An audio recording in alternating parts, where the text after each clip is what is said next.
সুপ্রিয় দর্শক, সাতক্ষীরা ২ আসনের সাবেক সংসদ সদস্য বীর মুক্তিযোদ্ধা মীর মোস্তাক আহমেদ রবির উদ্যোগে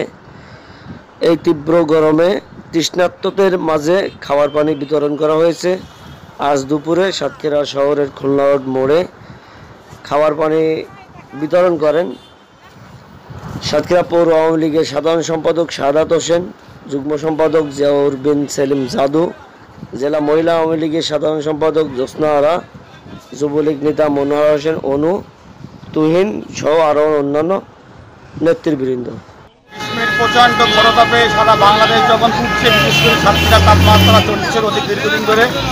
আমরা মেহনতি শ্রমজীবী মানুষের মাঝে সাতক্ষীরার সাবেক সংসদ সদস্য, সাতক্ষীরা জেলা আওয়ামী লীগের সিনিয়র সহসভাপতি, ৭১-এর রণাঙ্গনের লড়াকু সৈনিক বীর মুক্তিযোদ্ধা মীর মোস্তাক আহমেদ রবি মহোদয়ের পক্ষ থেকে আমরা সাধারণ খেটে খাওয়া মানুষের মাঝে, শ্রমজীবী মানুষের মাঝে আমরা পানি বিতরণ করছি। ইনশাল্লাহ আমাদের এই কার্যক্রম যতদিন এই গ্রীষ্মের খরতাপ থাকবে আমরা ইনশাল্লাহ এই কার্যক্রম চালিয়ে যাব।